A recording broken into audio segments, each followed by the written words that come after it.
नमस्कार, राधे राधे, जय श्री राम। मेरे प्यारे बच्चों, आप सब लोग कैसे हो? मुझे आशा है कि आप सब लोग अच्छे होंगे, स्वस्थ होंगे और मस्त होंगे। मैं कुलदीप राजपूत आप सब लोग का तहे दिल से अपनी इस क्लास में स्वागत करता हूं मेरे प्यारे बच्चों।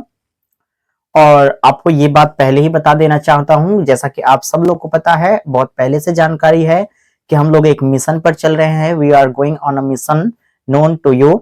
सब लोग आप लोग जानते हो कि एक मिशन पर हम लोग चलते हैं। उस मिशन का नाम है बेसिक टू एडवांस। हम लोगों ने एक प्रॉमिस किया था कि हम लोग ए से पढ़ना शुरू करेंगे और जेड तक जाएंगे, यानी everything we have to read in details. सारा चीज हमको डिटेल्स में पढ़ना है और ऐसा हम कर भी रहे हैं। और प्रतिदिन हम अपनी एक एक क्लास करके लगभग कम से कम हम लोग लगभग 35 से 40 क्लास कंप्लीट कर चुके हैं। और यह श्रृंखला अभी चलती जाएगी, हो सकता है यह 100 पार करेगी। मुझे आशा यही है कि क्योंकि हम बहुत सारा यूज यहाँ पर पढ़ाने वाले हैं। जैसा कि हमने पिछली वाली क्लास में हमने पढ़ा रखा है शुड हैव, अभी अभी एक पढ़ा रखा है यूज शुड हैव, लेकिन आज के टॉपिक में since now we are going to have the knowledge of has to have to, और आज हम लोग पढ़ने वाले हैं हैज टू और हैव टू। लेकिन इसको पढ़ने से पहले हम आपसे कुछ कहना चाहते हैं कि बच्चों ध्यान रखो कि हम सारे बच्चों की बात करते हैं, किसी एक बच्चे की बात नहीं करते हैं। और खासकर वो सारे बच्चे जरूर ध्यान देंगे जिनको बोर्ड एग्जाम देना है, जैसा कि 10th और 12th, ठीक है ना। ये सारे बच्चे अपने आप को बिल्कुल क्या करते हैं समझ जाएं। अभी भी लगभग 2 से ढाई महीना बचा हुआ है, अभी पढ़ाई नहीं करना शुरू किया है तो अभी से पढ़ाई करना शुरू कर दो। क्योंकि जो व्यक्ति समय को समझेगा नहीं, जो व्यक्ति समय को बर्बाद करेगा, सच बात कह रहा हूं, संविधान के तौर पर कह रहा हूं, जाके लिख लीजिए किसी नोट या डायरी में कि जब वह व्यक्ति जो समय को बर्बाद करेगा, आने वाले समय में समय उसको बर्बाद कर देगा। ये बिल्कुल रियल है और इसमें एक शब्द ना तो कोई झूठ है ना कोई फेक है। This is the reality of life and this is the reality of time. जो भी समय को नहीं समझा है, समय उसको नहीं समझा है। तो बच्चों, आज के टॉपिक में हम लोग पढ़ने वाले हैज टू और हैव टू। तो आइए हम लोग अपनी क्लास को शुरू करते हैं बिना देरी किए हुए, ठीक है ना। तो आप लोग बिल्कुल रेडी हो जाइए, पेन पेंसिल कटर लेकर के, और पूरा दिमाग लगा के इस टॉपिक को समझिए। और जैसा कि हमने आपसे कहा है, लगभग 15 दिसंबर से हम क्लास 10 और क्लास 12 के लिए खास तौर पर प्रश्नों की एक श्रृंखला लेकर आने वाले हैं, जिसमें ग्रामर का सारा टॉपिक टच किया जाएगा, ठीक है ना। और आपको बिल्कुल टेंशन लेने की जरूरत नहीं है, हम 1.5 से 2 महीने के अंदर तुम्हारा सारा सिलेबस का सारा टॉपिक टच कर देंगे। और इसी प्लेटफॉर्म पर हमको ये भी बात बताने वाले हैं मेरे भाई कि लिटरेचर यानी क्लास 10th और 12th, ठीक है ना, कि लिटरेचर के कौन कौन से अप्रोच के क्वेश्चन इंपॉर्टेंस आने वाले हैं, और सप्लीमेंट्री के और पोइट्री के, शॉर्ट और long, every questions will be told in different that are very very imperative, ठीक है ना। जो बहुत ज्यादा इंपॉर्टेंट है, अब वो परीक्षा में आने वाले हैं, हम उसको बता देंगे।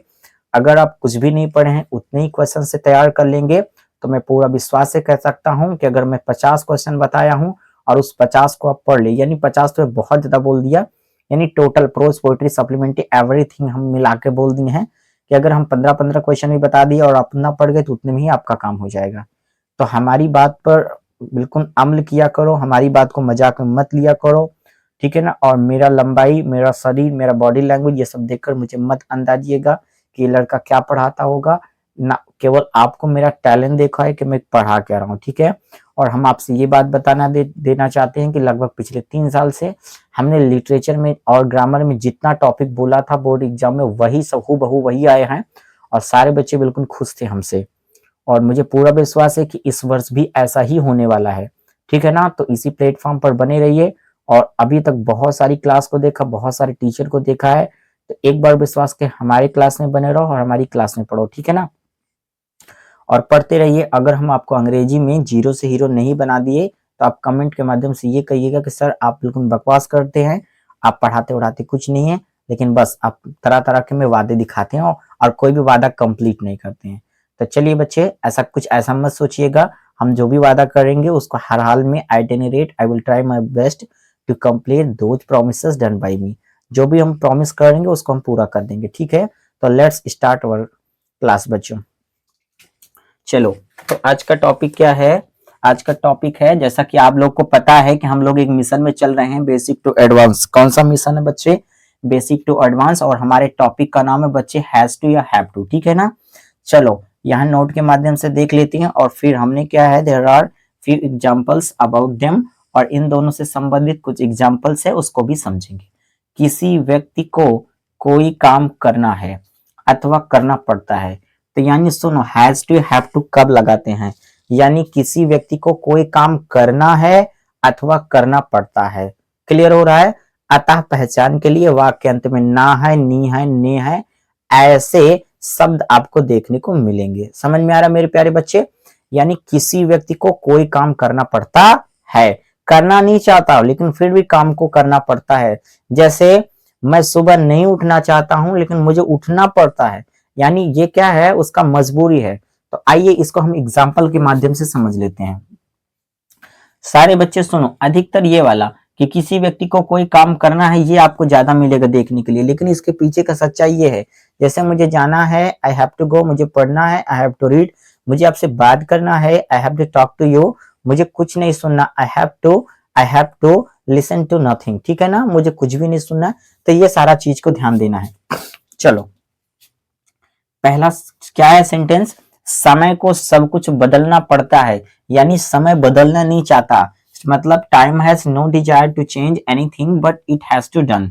ठीक है ना, मतलब इसको कोई भी काम करने का जरूरत नहीं, लेकिन क्या करे, इसको कोई काम करना पड़ता है। सुनो, पहला ट्रांसलेशन आया, समय को सब कुछ बदलना पड़ता है, यानी समय बदलना तो नहीं चाहता लेकिन क्या करे, उसकी मजबूरी बदलना पड़ता है।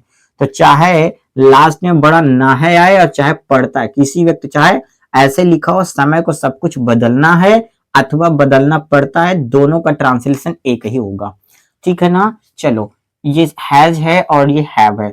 एक वचन का मतलब ये आप बहुत दिन से जानते हैं कि एक वचन और बहुवचन क्या होता है। जिस शब्द से एक का पता चले वो एक वचन, और जिस शब्द से एक से अधिक का पता चले वो क्या है बच्चे, वो होता है बहुवचन। क्या होता है मेरे भाई, बहुवचन। ठीक है, तो आइए इसको देख लेते हैं। समय को सब कुछ बदलना पड़ता है।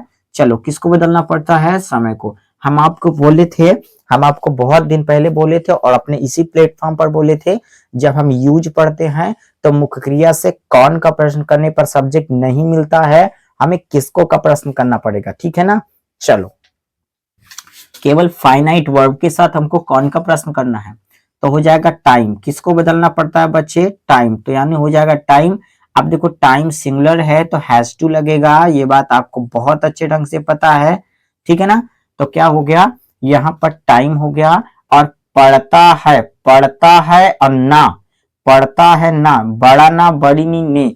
अभी आपको हम बताए हैं, हमारी क्लास में जो पढ़ता है उसको पता है कि बड़ा ना, बड़ी नी और ने, इन तीनों का अंग्रेजी हमेशा टू होगा। क्या होगा बच्चे, टू। यानी हमने देखो किसको बदलना पड़ता है, समय। तो हम आपको ट्रांसलेशन करने का नियम क्या बताएं कि समय यानी जो सब्जेक्ट है उसको वाक्य के अंत में रखो और वापस चले आओ। यानी जब वापस आओगे तो सबसे पहले समय मिलेगा, फिर पढ़ता है कि अंग्रेजी हैज हो जाएगा, बढ़ाना की अंग्रेजी टू हो जाएगा, बदलना की अंग्रेजी हो जाएगा मेरे भाई चेंज। क्या हो जाएगा मेरे भाई, चेंज। ठीक है ना। और देखो क्या बदलना पड़ता है, सब कुछ, तो हो जाएगा ऑल। क्या हो जाएगा, ऑल या एवरीथिंग। क्या हो जाएगा बच्चे, ऑल या एवरीथिंग। ठीक है ना। Time has to change all अथवा time has to change everything. ठीक है ना, ये आपको समझ में आ गया होगा। अब दूसरा देखो, हमें सुबह उठना है, यानी उठना है या उठना पड़ता है, दोनों एक ही चीज है। चलो, किसको उठना है, हमें। तो हमें ट्रांसलेशन करने का नियम, जो सब्जेक्ट होता है इसको लास्ट में समझेंगे और वापस। तो जब पहले आप वापस यहाँ पर रखोगे, वापस आओगे तो सबसे पहले हमें मिलेगा, हमें का अंग्रेजी हम लिख दिए। फिर देखो यहाँ पर बड़ा ना है, बड़ा नी, बड़ा ना बड़ी नी की अंग्रेजी टू लगा देंगे, और यहाँ पर जो है तो वी के साथ हैव लगेगा। क्या लगेगा, हैव। तो हो जाएगा वी हैव टू। यानी जिस वाक्य अंत में बड़ ना है, नी है, ने है, तो वहां पर हैज टू, हैव टू, अथवा साथ साथ ना है, नी है के, यानी ना है ये हो गया। और अगर पढ़ता पढ़ती लगे तो भी उतना ही होगा। ठीक है, वी हैव टू, और उठना की अंग्रेजी हो जाएगा बच्चे गेट अप। क्या होगा, गेट। सुबह की अंग्रेजी हो जाएगा इन द मॉर्निंग। ठीक है ना।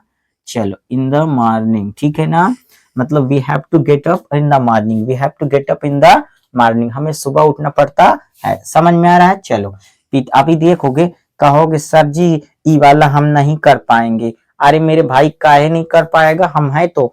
ये इतना बड़ा वाक्य दिखाई दे रहा है ना, आप डरो नहीं, हम आपको इतना सरल सरल तरीका बता रखे हैं।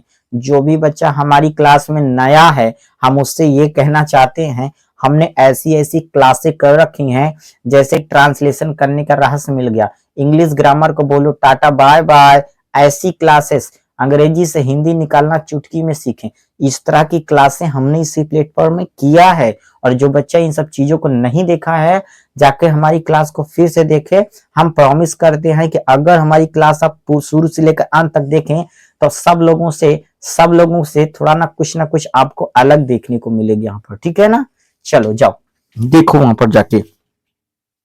देखो ट्रांसलेशन करने का तरीका क्या हो जाएगा कि जो भी सब्जेक्ट है उसको अंत में रखो। जाना पड़ता है, किसको जाना पड़ता है? पिताजी को। क्या हो जाएगा? पिताजी। सुनो वाक्य में पिताजी, माताजी, दादाजी, दादी जी, भैया जी, गांधी जी, ठीक है ना।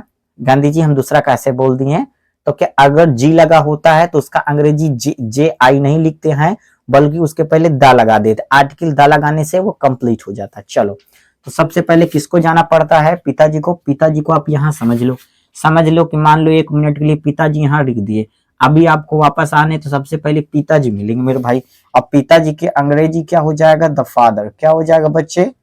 The father. चलो फिर उसके बाद क्या है? यहाँ पर ना है और पढ़ता, इस सब चीजों पढ़ता है, इसका अंग्रेजी हो जाएगा, पिताजी सिंगुलर है तो हैज हो जाएगा, और ना है नी है, ने की अंग्रेजी हम बता रखे हैं टू। टोटल मिला के हैज टू, यानी ना पढ़ता है इतना का अंग्रेजी हैज टू हो गया। फिर जाना की अंग्रेजी हमेशा क्या लगाएंगे? गो। ध्यान रखो, एक चीज ध्यान रखो कि हमेशा टू के बाद मेन वर्ब की फर्स्ट फॉर्म लगाते हैं, ठीक है ना। मेन वर्ब क्या है अगर ये नहीं जानते हो तो इसका भी हमने क्लास बहुत बेहतरीन ढंग से पढ़ा है। जाके क्लास में देखो, क्लास में पढ़ा है कि हेल्पिंग वर्ब क्या है, मेन वर्ब क्या है, ठीक है ना, कॉम्प्लीमेंट क्या है, मतलब सब चीज को डिटेल में पढ़ा है हम लोगों ने। चलो गो। अब देखो फिर उसके बाद यहां तक हो गया। अगर और वापस आओगे तो सबसे पहले कार्यालय मिलेगा। कार्यालय स्थान, इसलिए इसके पहले टू लगाना पड़ेगा, और कार्यालय को अंग्रेजी में बोलते हैं ऑफिस। क्या बोलते हैं? ऑफिस। फिर जब और धराओगे तो बचेगा क्या? प्रतिदिन। प्रतिदिन का अंग्रेजी डेली। क्या हो जाएगा? डेली। और जब और इधर आओ तो देख लो, ना है नी है, ने के अंग्रेजी टू होता है। और एक बात और जान लो, नहीं जानते तो चलिए यहीं पर और जोड़ लेते हैं। बड़ा ना, बड़ी नी और ने, इसके साथ साथ अगर कहीं पर के लिए जुड़ा हो, क्या हो? के, तो भी उसका अंग्रेजी टू ही होगा। यानी ना नी ने आए तो भी टू, और बड़ा ना बड़ी ने के साथ के लिए लगा होगा तो भी टू। तो देखो यहाँ पर ने और के लिए लगा है तो भी टू हो जाएगा, ठीक है ना। चलो कमाना की अंग्रेजी बच्चे अर्न। क्या हो जाएगा? अर्न, ठीक है ना। अब फिर उसके बाद क्या आ गया? पैसा। क्या आ गया? Earn money. पैसा का अंग्रेजी हम क्या लिख देंगे? मनी। देखो कितना सरल था ना। मतलब the father has to go to the office daily to earn money, ठीक है ना। ये ट्रांसलेशन कंप्लीट हो गया। आगे बढ़ते हैं। बच्चों को प्रतिदिन विद्यालय जाना पड़ता है। देखो ट्रांसलेशन कितना सरल पड़ता है। चलो किनको जाना पड़ता है? बच्चों को। यानी जाना पड़ता है या जाना है तो हम यही चीज लगाना है। और फिर हम किसको जाना पड़ता है? बच्चों को। तो बच्चों को यहाँ समझो, वापस आओ। सबसे पहले मिलेगा बच्चों को। बच्चों का अंग्रेजी हो जाएगा द चिल्ड्रन। क्या हो जाएगा मेरे बच्चे? चलो द चिल्ड्रन। बच्चे बहुत ज्यादा है तो हैव टू लगाना पड़ जाएगा। लगा दिया है। जाना की अंग्रेजी बच्चे गो। जाना, अब देखो स्थान दिया ना तो विद्यालय। विद्यालय का अंग्रेजी में क्या बोलेंगे? स्कूल। प्रतिदिन का अंग्रेजी डेली या पर डे, रेगुलर, ठीक है ना। तो हम की बार हम पर डे लगा दिए, यानी the children have to go to school per day, ठीक है ना। हो गया ट्रांसलेशन। आगे बढ़ते हैं बच्चे। चलो आगे बढ़ते हैं। सीमा को सुबह खाना पकाना पड़ता है। सीमा को सुबह खाना पकाना पड़ता है। बहुत सरल है। किसको पकाना पड़ता है? सीमा को। अब देखो आ जाएगा। सबसे पहले सीमा को यहां समझोगे। मैं यहाँ पर रख के समझ के वापस आता हूं। इसका रहस्य जानने के लिए मेरे चैनल में एक क्लास पड़ा हुआ है जिसका नाम है ट्रांसलेशन करने का रहस्य मिल गया। वाली क्लास जाके पूरा देखो, आपको सब पता चल जाएगा। ट्रांसलेशन आप नींद में भी कर लेगा, समझ लो। चलो सीमा, सबसे पहले क्या हो जाएगा? सीमा। और देखो सिंगुलर है तो क्या हो जाएगा बच्चे? Has to. क्या हो जाएगा? हैज टू हो जाएगा। और पकाना की अंग्रेजी कुक। क्या हो जाएगा? कुक। क्या पकाना? खाना। चलो कुक फूड। और आगे क्या लिखा है? सुबह, इन द मॉर्निंग। क्या हो जाएगा बच्चे? इन द मॉर्निंग, ठीक है ना। वो मॉर्निंग लिखा है, ध्यान रखना। लास्ट में क्या लिखा है? मॉर्निंग, ठीक है। Seema has to cook food in the morning, ठीक है ना। एक और है। चलो आगे बढ़ देते हैं। This is the last sentence of this session. मुझे अपने भविष्य के लिए रात दिन कठिन परिश्रम करना पड़ता है। करना है या करना पड़ता है एक ही चीज है। तो इसका ट्रांसलेशन कहना कैसा होगा, आइए देखते हैं। किसको करना पड़ता है? मुझे। तो मुझे का अंग्रेजी क्या हो जाएगा? आई। क्या होगा? क्योंकि मुझे हम यहाँ समझ लेंगे और वापस आएंगे तो सबसे पहले मुझे मिलेगा। फिर ना है, नी है, ने है की अंग्रेजी क्या लगाना पड़ेगा? चलो हाई की अंग्रेजी यहाँ पर हैव लग जाएगा और ना नी के लिए क्या लग जाएंगे? टू लग जाएगा। ठीक है ना। फिर आगे कठिन परिश्रम करना, करना की अंग्रेजी क्या हो जाएगा? Work hard. चलो उसी में जोड़ दिए। वर्क हार्ड का मतलब क्या हो जाएगा बच्चे? कठिन परिश्रम। मतलब I have to work hard, मुझे कठिन परिश्रम करना पड़ता है। अब आगे क्या लिखा? ये कठिन परिश्रम, इसी में करना वगैरह सब लगा दिए। वर्क माने काम करना, ठीक है। तो I have to work hard, यहाँ पर रात और दिन, रात और दिन का मतलब नाइट एंड डे। क्या हो जाएगा मेरे बच्चे? नाइट एंड डे, ठीक है ना। मतलब I have to work hard night and day. इतना क्लियर हो रहा है। और आगे क्या लिखा है? अपने भविष्य के लिए। के लिए की अंग्रेजी क्या होगा? देखो हम वापस आ रहे हैं।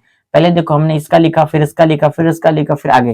तो के लिए की अंग्रेजी क्या हो जाएगा बच्चे? फॉर, ठीक है ना। अपना, देखो इन दोनों के बीच में कोई प्रीपोजिशन नहीं, तो फिर ये आएगा, फिर ये आएगा। और जब सब्जेक्ट आई होगा तो अपना शब्द की अंग्रेजी माई होगा, ठीक है ना। अपना शब्द की अंग्रेजी भी हम पढ़ा रखे हैं कि किस सब्जेक्ट के लिए कौन सा, मतलब अपना शब्द का अंग्रेजी होना चाहिए। ये सारा चीज हम डिटेल में पढ़ा रखे हैं, तो देख लीजिएगा। I have to work hard night and day for my future. देख रहे हो ना, ये आपके सामने मैंने हैज टू और हैव टू कितनी सरल भाषा में पढ़ाया है।